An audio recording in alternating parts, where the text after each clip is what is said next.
अस्सलाम वालेकुम listeners and readers, my YouTube channel आमसर नावल में आपके लिए लाई हूँ novel Tere Sang Yaara. Age difference novel, romantic novel, cousin marriage based novel, true hero love story, हवेली बेस्ड नावल है, वनी बेस्ड नावल है। लिसनर्स अपने कमेंट्स और लाइक के साथ ज़रूर कीजिए। आज के एपिसोड बहुत ही इंटरेस्टिंग होने जा रही है, तो वीडियो को एंड तक ज़रूर देखिएगा जी। तो बढ़ते हैं आज की एपिसोड की जानिब। एक मुलाजिम नूरीन और शाइस्ता बेगम ने सीरत और पलवशी को सहारा देकर एक सोफे पर बिठाया। माहिर और बैराम भी साथ वाले सोफे पर बैठे थे।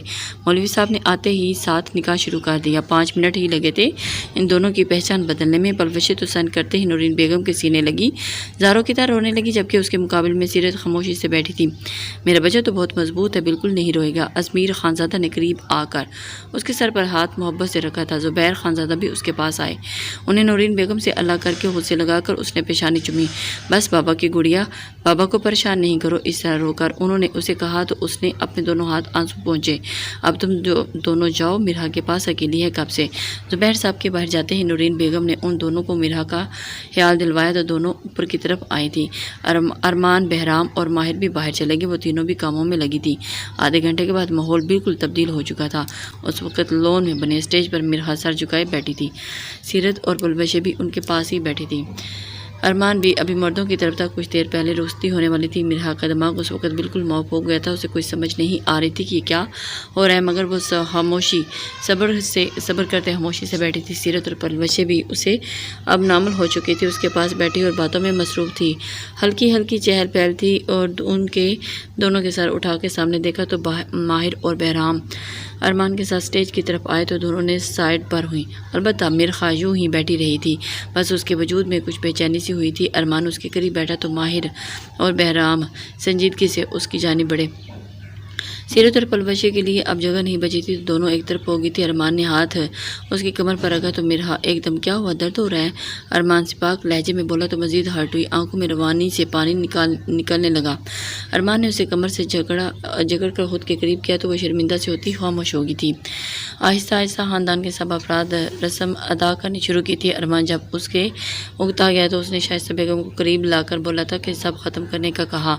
शाइस्ता बेगम ने उसके मिजाज को ख्याल करती जल्दी जल्दी रस्में निपटाई। अब बहराम उठ चुका था और बाहर आ चुका था। फिर उनकी हवेली के सब मर्द लॉन में आ गए। अरमान ने मिरहा का कपकपाता हाथ थामा और मजबूती से अपने हाथ में थाम लिया। उसका तो एक आंसू टूटकर उसके हाथ पर गिरा था। अस्सलाम वालेकुम साहब, सलाम करते स्टेज पर आए थे तो माहिर भी उठ खड़ा हुआ। अजमीर खानजादा ने आगे बढ़कर मिरहा को मोहब्बत से खुद से लगाया और उसकी पेशानी चुमी तो वो भी उनके गिर्द हिसार बनाए आंसू बहाने लगी। और अब हैं प्यार किया और आखिरकार बहराम ने उन पे सर पर साया बनाया। और फिर शाइस्ता बेगम और सीरत ने उसे अरमान के रूम में छोड़ा था और ख़ुद बाहर आ गई थी। खामोशी से सांस रोके बैठ के दरमियान में बैठी थी। चेहरा घूंघट में ढांपे रखा था और दोनों हाथ गोद में समेट कर आने वाले लम्हात को सोच के बारे में परेशान हो रही थी। रात के 11:30 बज चुके थे, मगर उन सब का कोई अता पता नहीं था। जब मिरहा का जिस्म बैठे बैठे थकन से चूर हो गया था उसने सर पीछे बैठकर उनके साथ लगा लिया। अभी वो सुकून से बैठी ही थी कि बाहर से खटका सा हुआ था और मिरहा फ़ौरन ही अपना घूंघट निकाल कर बैठ गई थी। पीछे मिरहा ने भी सूखा सांस लिया। वो थकावट के बायस फिर से पीछे टेक लगा गई।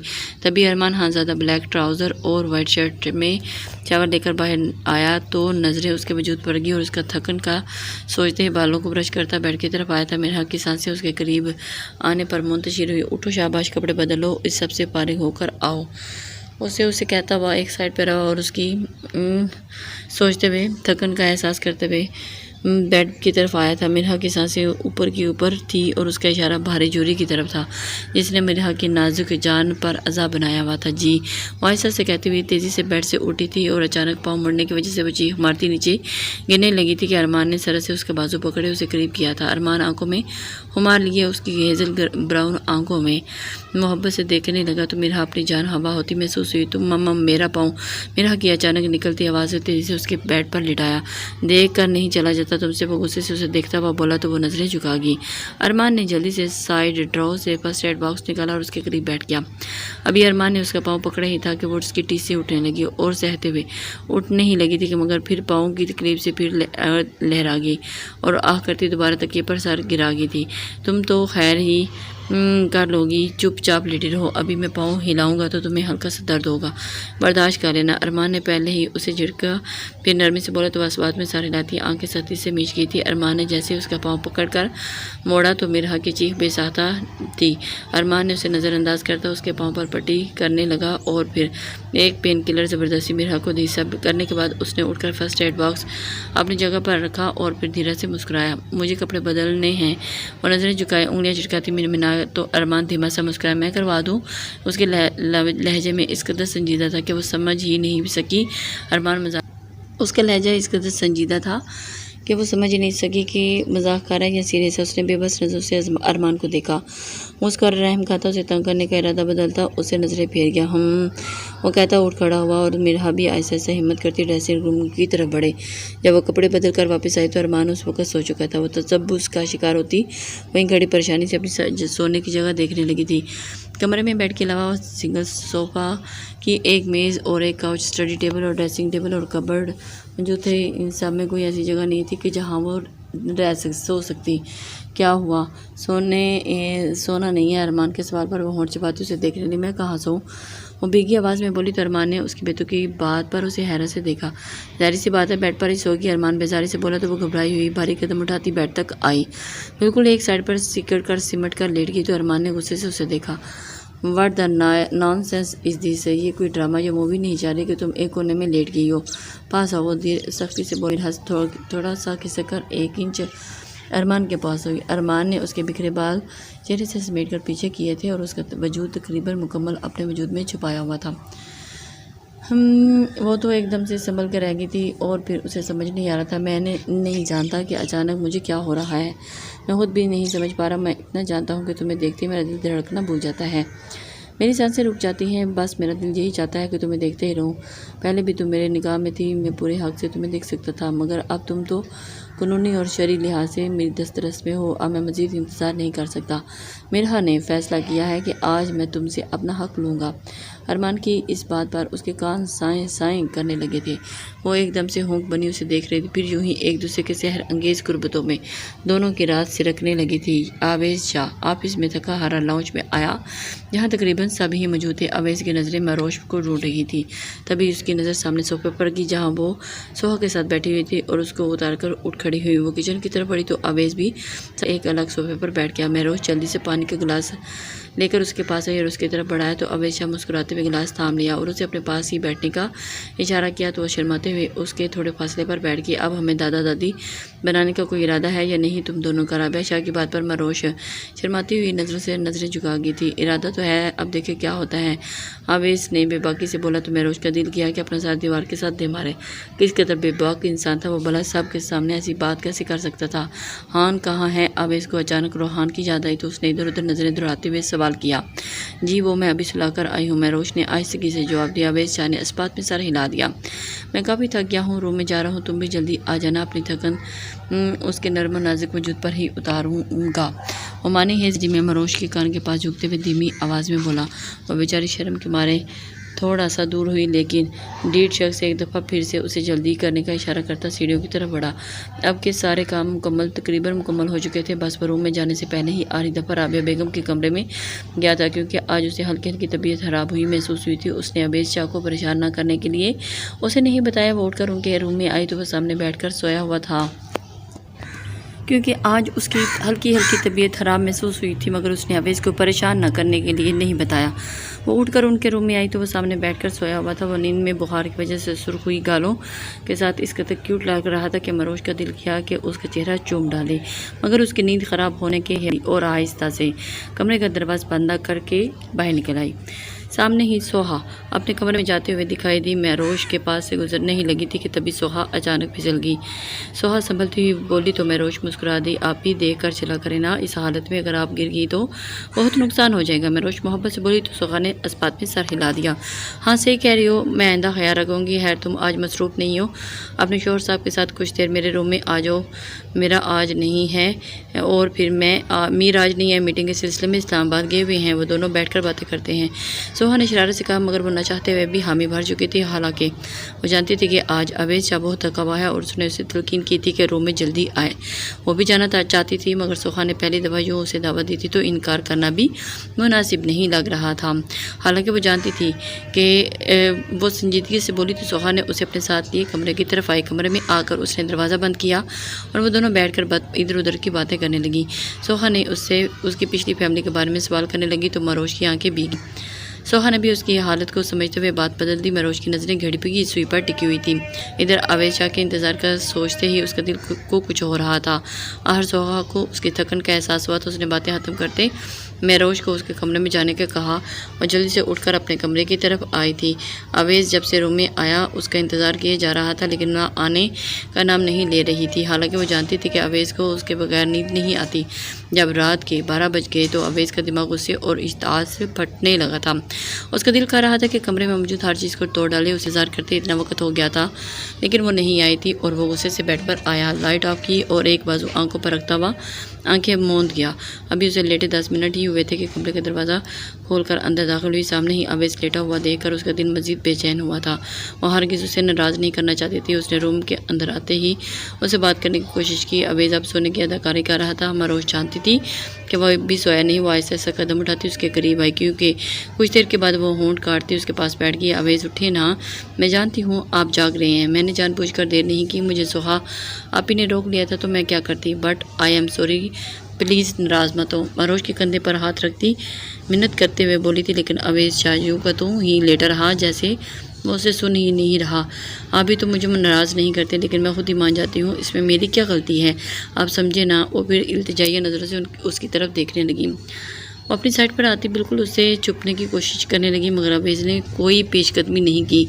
तो मरोज उसके सीने पर सर टिकाए आंखें मूंद गई और उसके सारी रात यूँ ही रोते रोते गुजर गई। मगर अवैध शाह ने नहीं मानता था तो वो नहीं माना। सुबह वो मरोज से पहले उठ गया था। एक नज़र उसके रोए रोए चेहरे पर डाली, लेकर उसे फिर नज़रअंदाज करता अलमारी से कपड़े लेता वाशरूम की तरफ बढ़ा था। वो शावर लेकर बाहर आया और एक नज़र उस सोते हुए चेहरे की तरफ डाला था, लेकिन वो अपने गुस्से में इस नाजुक जान के जज्बात से का ख्याल नहीं कर पाया था। वो जो हमेशा उसकी एक पुकार पर उसकी तरफ खींची चली आती थी। रात का इतना मनाने के बावजूद भी जब वो नहीं माना तो वो दिल से दुखी हुई थी। अवैध तैयार होता एक सरसरी नज़र उस पर डालता कमरे से बाहर निकला तो मरोज घुटनों में चेहरा छुपाए फूट फूट कर रो दी। वो तो इतनी मोहब्बत करने लगा था कि वो अपने आप को भी पता नहीं कितना खुश नसीब तस्वर करने लगी। इसलिए उसकी इस ज़रा सी बेरूही से उसकी बर्दाश्त नहीं हो रही थी। दिल तो कह रहा था कि यहाँ कहीं भाग जाए और कड़ी कड़ी अपनी कहीं निकल जाए। चेहरे पर बस 2 पानी के छींटे मारे ताकि आंसू के निशान साफ हो सके। मिरहा की नींद सुबह जल्दी खुल गई थी, मगर अरमान हानज़ादा अभी तक सोया हुआ था। उसे जल्दी उठने की आदत थी, इसलिए वो उसका दिल बाहर जाने का कह रहा था, मगर शादी की पहली सुबह यूँ अकेले बाहर जाना उसे मुनासिब नहीं लग रहा था। इसलिए वो बेचारी अब अरमान के उठने का इंतज़ार कर रही थी। आहर तंग आते ही उसने न चाहते हुए भी अरमान को आवाज़ दी, अरमान उठ जाएं, मगर वो यूँ ही लेटा रहा तो वो तंग आकर अकेली बाहर निकल आई। अभी वो राहदारी अबूर करके सीढ़ियों की तरफ जाती के सामने आती शाइस्ता बेगम उसे देखती उसकी तरफ आई। उठ गई मेरी बेटी, रात नींद तो आ गई दूसरे कमरे में। वो मोहब्बत से उसकी पिजानी चूम कर सवाल करने लगी। अब वो उन्हें क्या बताती कि रात उनके बेटे ने एक लम्हे के लिए भी सोने नहीं दिया था, तो नींद कैसे आती। जी मामा, आ गई थी नींद। उनकी गहरी नज़रें खुद पर पाते नज़र झुकाए बोली, जबकि गाल शर्म से लाल सुर्ख हो चुके थे। शाइस्ता बेगम ने उसका झिझकना शर्माना महसूस करके दिल ही दिल में माशाअल्लाह गाया। उसके सवाल पर उसने मासूमियत से पलके झपकते उनकी तरफ देखा। वो तो भी सो रहे हैं। वो लहजा को अजहद मासूम बनाती हुई बोली तो उन्हें घूर कर देखा।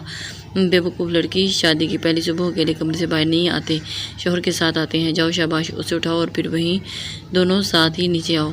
उसे डिपट कर कहती अपने रूम में चलेगी तो वो कहीं 4 न 4 वापस अपने रूम में आई और उसने बेड की तरफ देखा तो अरमान वहाँ मौजूद नहीं था। मतलब वो उठकर वॉशरूम जा चुका था, जहाँ एक तरफ से उसे अरमान के उठने की खुशी हुई थी, दूसरी तरफ उसे शर्म भी आ रही थी। उसकी नज़र बेड की हालत पर गई तो मिरहा का सर ही चिकरा गया था। कंबल था तो आधा नीचे पड़ा हुआ था। बेडशीट सारी बालों से भरी पड़ी थी। 3-4 कुशन इधर उधर पड़े थे और उनकी शर्ट शर्ट भी नहीं थी। वो ऐसा से हिम्मत करती बेड के करीब आई और सब कुछ समेटना शुरू किया। जब बेड अपनी ठीक हालत में आया तो शुक्र का सांस पड़ते उस पर बैठ गई। कुछ ही देर में अरमान बगैर शर्ट पहने वाशरूम से बाहर आया था। मुस्कुराकर एक नज़र उस पर डालते ही एक आंख दबाई और नज़रें झुका गई। मिरहा को समझ नहीं आ रहा था कि अब अचानक उसकी हालत क्यों बदल रही है। अरमान ने तैयार होने के बाद होठ पर इतना परफ्यूम छिड़का कि हैरत से आंखें फाड़कर उसे देखने लगी। वो शर्ट हाथ में लिए उसके करीब आया और उसका हाथ पकड़कर उसे अपने सामने खड़ा किया था। शर्ट उसके हाथ में पकड़ाई तो उसका इशारा समझती नज़रें झुकाई शर्ट उसके बाजू में डालने लगी थी। अचानक अरमान ने उसे खींचकर बेड पर फेंक दी और उसे अपनी बाहों में ले लिया। मुझे तंग नहीं करे अरमान, मुझे प्लीज़, मुझे शर्म आती है। वो उसकी आंखों में देखती हुई मिन्नत भरे लहजे में बोली। अरमान उसकी तरफ देखा और तो क्या फिर से अपना जुनून उस पर लौटा दे। क्यों शर्म आती है मेरी बीबी को? वो मोहब्बत से उसके गाल खींचकर बोला तो मिरहा ने मुस्कुराकर उसके सीने पर सर रख दिया, चेहरा उसके सीने पर रख दिया और फिर कुछ देर के बाद उससे अलग हुई तो खुद ही उसकी शर्ट उठाकर उसे पहनाने लगी। अरमान को कोई ज़रूरी कॉल आ गई थी, इसलिए वो आखिरी बटन बंद करने के बाद पीछे हुई कि अरमान उसके कमर में हाथ डालकर दोबारा उसे खुद से लगा लिया। चलें भी अब, वो चिल्लाकर बोली थी। मारोश नीचे आई तो अजीब सा शोर मचा हुआ था। उसे समझ नहीं आ रही थी कि नीचे किस बात का शोर है। लाउंज में उस वक्त कोई मौजूद नहीं था। उसने हैरत से इधर उधर देखा कि आवाज़ें कहाँ से आ रही हैं। तभी एक ख्याल उसके जहन में आया, आवाज़ें कहाँ आ रही हैं। तभी और भागती हुई राबिया शाह के कमरे में आई थी। सामने का मंजर दिल ही दिल आ गया। सभी परेशान बेड्स के पास खड़े थे, जबकि बेड पर रोहान आंखें हल्की हल्की खोले लेटा था। महरोज को तकलीफ हुई और उसकी बात हुई थी। रोहान को ड्रिप लगी थी। अवेश शाह उसके पास ही बैठा था और उसका हाथ सहला रहा था। महरोज जानती थी कि रोहान अवेश की जान है। अवेश ने कभी भी 1 इंच भी नहीं आने दी थी और आज उसकी जान पे बनी हुई है। अवेश ने जब नाश्ता करने के बाद उसकी तरफ देखा और फिर वो जल्दी सो गया था। अवेश को उसकी बात पर हैरत हुई थी कि वो रात को गया था और अब सुबह अभी तक नहीं उठा था। अवेश जब उसके पास आया तो यूं ही सोया हुआ था। अवेश ने उसे आवाज़ें दी, हिलाया जुलाया, मगर शायद वो बुखार की शिद्दत से बेहोश हो चुका था। उसने जल्दी से डॉक्टर को फ़ोन करके बुलाया तो डॉक्टर ने उसका बुखार जल्दी से ख़त्म करके ड्रिप लगाई थी और मेडिसिन देता चला गया था। अब सभी उसके पास से, जबकि अवेश गुस्से से भड़क रहा था और उसके सिर्फ एक दिन की गलफत से उसने सब ने रोहान को नज़रअंदाज कर दिया था। फिरोज के कदमों की चाप पर अवेश जान चुका था कि वो कमरे में आ गया है, मगर उसने एक दफ़ा भी उसे नहीं देखा। फिरोज तड़प उठी, मामा की जान क्या हो गया मेरे बच्चे को? वो उस पर झुकी मोहब्बत से बोली तो रोहान ने ऐसा से अपना हाथ ऊपर उठाकर उसके गाल पर रखा और अवेश का दिल क्या के रुके के कह रहा था कि मेरोज यहाँ से भेज दे, मगर रोहान थोड़ा एक्टिव होने के बाद देखकर खामोश, आप थोड़ा सा साइड हो जाए, मैं रोहान के पास बैठ जाती हूँ। वो बगैर देखे ऐसा से बोली, नहीं तुम जाओ, कुछ देर मज़ीद आराम कर लो, मैं संभाल लेता हूँ अपने बेटे को। अवेश ने बुलंद लहजे में सख्ती से कहा तो मेरोज शर्मिंदा होते सबकी तरफ देखा था। क्या सोचते होंगे वो लोग? अवेश को सबके सामने उसे बेइज्जत नहीं करना चाहिए था। अभी वो कुछ कहते कि अवेश का फ़ोन बजा था। वो उठकर खिड़की के पास आया और मेरोज जल्दी से बेड पर बैठ चुकी थी और रोहान को गोद में भर गई। तुम्हें पता है बताया है ही नहीं ना, पहले मीटिंग डिले कर दो, अगर वो नहीं मानते तो छोड़ दो। अवेश आप फ़ोन पर धाड़ा था और उसने गुस्से से फ़ोन दीवार पर दे मारा तो सब उसे हैर से देखने लगे। आज काफ़ी अरसे बाद वो अपने अजीज रूम में आया था। अवेश को बेड की तरफ देखते ही महरोज खौफज़दा हुई, थोड़ी पीछे हुई। अवेश आकर बेड पर बैठा और रोहान का हाथ पकड़कर किसी की फिर उसे नरमी से चलाने लगा और उससे रोहान की हालत देखनी जा रही थी। अवेश का दिल कह रहा था कि अभी कभी वो ही जानता था कि उसके कैसे रोहान को ड्रिप लगवाई थी। बरनोला लगवाते हुए जब वो रोया था तो अवेश ने डॉक्टर को झिड़का था, उसे तकलीफ हुई है। क्या कहा था डॉक्टर ने? महरोज हल्की सी आवाज़ में राबिया बेगम की तरफ देखते हुए सवाल किया था। यही कहा है कि इसको केयर करने वाली माँ की ज़रूरत है। अब उन्हें क्या पता कि किसकी माँ मर जाए तो आप लाख चाहने के बावजूद भी कोई दूसरी औरत माँ नहीं बात सकती। अवेश गाढ़ लहजे में बोला तो महरोज की आंखें इस कदर बेरुखी से भीग गई थी। अवेश तुम कब से महरोज के पीछे पड़े हो? उसका क्या कसूर है? वो वैसे भी बच्चा बीमार हो जाते हैं, इतनी परेशानी की बात नहीं है। अजान शाह ने अवेश को समझाते हुए कहा। ऐसे ऐसा सब भी बाहर चले गए। अवेश गुस्से से उसकी तरफ देखा जो अब शिद्दत से आंसू बहा रही थी। तुम कल जानती थी इसे बुखार है? अवेश खुश्क आवाज़ में बोला तो महरोज ने शिकवा करती नज़रों से उसे देखा। कल बस थोड़ा सा बुखार था, मैंने इसे जल्दी सुला दिया था। आपको परेशान नहीं करना चाहती थी इसलिए नहीं बताया। वो नजरें झुकाए से तफसील से बताने लगा। अब तो मैं परेशान नहीं हूँ ना, तुम्हारी लापरवाही की वजह से उसका ये हाल हुआ है। मुझे अगर कल ही पता होता तो टाइम पर मैं उसे डॉक्टर के पास ले जाता, फिर उतना सब कुछ ना हो रहा होता। वो आज ज़्यादा गुस्से में चीखा था और महरोज आंखें सख्ती से बंद कर दी। मैं हूँ ना उसके पास, तुम जाओ थोड़ा आराम कर लो। अवेश उसको गोद में रोहान से उठाता हुआ फिर तंजिया लहजे में बोला तो महरोश रोती हुई कमरे से चली गई थी। महरोश को समझ नहीं आ रहा था कि ये मेरे साथ इतना गुस्से में क्यों बात कर रहा है। शाम के 7 बज रहे थे। उस वक्त माहिर हंज़ादा अपनी भरपूर वजह समेत हंज़ादा हाउस में मौजूद था। वो ड्राइंग रूम में बैठा था। सब अफराद मौजूद थे सिवाय परवशे के। उसे यूँ सरेआम माहिर के साथ आना मुनासिब नहीं था, इसलिए वो अपने कमरे में थे। बड़े बाबा दरअसल परवशे को बाहर डिनर पर ले जाना चाहता हूँ। माहिर ने संजीदगी से अपने आने का मकसद बताया तो सीरत ने मुस्कुराहट छुपाई। लेकिन बेटा, लोग यूँ रुखसती से पहले आप दोनों को साथ देखकर घूमकर बातें बनाएंगे, हमें तो एहतियात करना चाहिए। ज़ुबैर हंज़ादा की बात सुनकर उसकी तरफ देखा था। चाचू, लोग तभी बातें बनाएंगे जब वो अकेली पूरी कंपनी चलाएगी। उसका लहजा न चाहते हुए भी तल्ख हुआ था। सीरत, जाओ बच्चे परवशे को बुलाओ। अज़मीर हंज़ादा ने सोफे पर बैठी सीरत से कहा तो वो सर हिलाती कमरे की तरफ चली गई थी। कुछ ही देर के बाद वो रॉयल ब्लू कलर की शलवार कमीज़ में मलबूस ड्राइंग रूम में सीरत के हमरा दाखिल हुई थी। वो आहिस्ते से चलती हुई नूरीन बेगम के पास बैठ के माहिर ने एक नज़र उस पर नहीं डाली थी। उसे सबके सामने यूँ उसे देखना ठीक नहीं लग रहा था। माहिर, ले जाओ हमारी बेटी को, लेकिन बच्चे इसका ख्याल रखना। अज़मीर हंज़ादा की बात पर वो इस बात में सर हिलाता सबको खुदा हाफिज़ बोलकर बाहर निकल गया तो वो भी उसके पीछे बाहर आई। माहिर ने उसके लिए फ्रंट डोर खोला तो परवशे शर्माती हुई बैठ गई। माहिर ने उस कार को स्टार्ट की और बाहर निकाली। एक नज़र उस पर डालते हुए माहिर ने बात चलाने की खातिर सवाल किया, मैं ठीक हूँ, आप कैसे हैं? वो आज पहली दफ़ा बीवी होने के हक़ अदा कर रही थी। दिल ज़ोर ज़ोर से धड़क रहा था। मैं तब तक ठीक हूँगा जब तुम मेरी दस्तरस में आओगी, माहिर ने गंभीर लहजे में कहा और उसने घबराकर उसकी तरफ देखा। चाहकर भी उसे कोई जवाब नहीं बन पाया तो वो खामोशी से बाहर देखने लगी। आज मौसम काफ़ी अच्छा था। हल्की हल्की बारिश हो रही थी। परवशे जो सदा की बारिश की शदाई थी, अब वो अपने बारे में बताने लगी। काफ़ी देर खुद पर काबू पाने की कोशिश की, मगर जब ज़ब्त जवाब दे गया तो उसने चेहरा मोड़कर माहिर हंज़ादा की तरफ देखा जो अब संजीदगी से ड्राइविंग कर रहा था। लाला, मुझे बारिश में नहाना बहुत पसंद है, प्लीज़ गाड़ी रोकें। उसके लफ्ज़ लाला पर माहिर का चेहरा गुस्से से शुरू हुआ। वो इतनी बेवकूफ़ थी कि शोहर को लाला बनाए बैठी थी। माहिर ने झटके से पाँव पर ब्रेक रखा। परवशे का सर डैशबोर्ड से टकराते बचा। तुम्हारा दिमाग दुरुस्त है कि अगर आइंदा तुमने मुझे लाला कहा तो तुम्हारी ये झूठी सी ज़ुबान है ना, मैं इसे काट कर फेंक दूंगा। माहिर ज़हर खुंदा आवाज़ में फनकारा तो अचानक उसकी आंखें बरसने लगी। वो आंखों को ज़ोर ज़ोर से चिपकते बेहद मासूम लग रही थी। माहिर ने उसे अपने आप पर गुस्सा आया। मालूम था कि जब वो बहुत जल्दी डर जाती है। बचपन से ही उसका दिल बहुत कमज़ोर था, इसलिए सभी उसका खास ख्याल रखते थे। कभी किसी ने भी उसकी बात नहीं डाली थी, क्योंकि डॉक्टर के पैदा होते ही ज़ुबैर हंज़ादा को सख्ती से कहा था कि उसका दिल बहुत कमज़ोर है। अगर कोई इसे थोड़ी सी ऊंची आवाज़ में भी बात करेगा तो वो परेशान हो जाएगी, रोने लगेगी वगैरह वगैरह। अच्छा ना मेरी जान, रो तो नहीं, मैं बस इतना शोहर समझा रहा हूँ कि शोहर को लाला नहीं कहते, चंदा इससे गुनाह मिलता है। माहिर ने प्यार से उसका हाथ थमा, उसे हाथ में लेकर चुप रहा। मैं बाबा को बताऊँगी, आप बहुत गंदे हैं, मुझे आपसे शादी नहीं करनी। वो रोते हुए नाराज़गी से नाक और चेहरा फैलाए बैठी। माहिर फिक्रमंदी से उसे देखा।